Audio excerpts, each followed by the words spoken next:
Uminit muli ang usapin ng Solar Empire ni Batangas Congressman Leandro Leviste.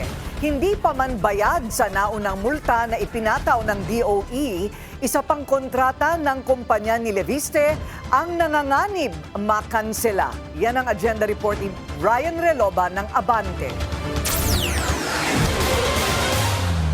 Posibleng kanselahin na rin ng Energy Department ang isa pang kontrata ng Solar Philippines, ang kumpanyang konektado kay Batangas 1st District Representative Leandro Leviste. Bukod pa ito sa halos 12,000 megawatts contract na una nang na-terminate.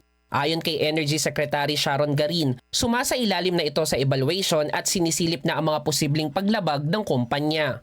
There's one more that we are evaluating and I'm now waiting for the bureaus to do their assessment. Di ko kasi alam ko anong status because it's the bureau that takes charge of that, legal, technical, and financial that will assess kung terminate or not to terminate.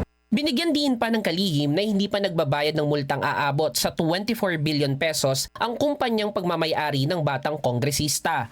Anya, isang buwan lamang ang palugid na ibinigay para magbayad, pero hindi raw tumugon kahit may termination at demand letter na rin. Kaya naman sinabi ni Garin na pinauubaya na lamang nila ito sa Office of the Ombudsman at Department of Justice na nagsasagawa na ng preliminary investigation. Of Ombudsman kung ano profile nila kasi they've been asking us for documents and hindi naman kami yung Department of Justice. It will be Ombudsman that will determine kung ano yung mga violations based on the documents that we have submitted.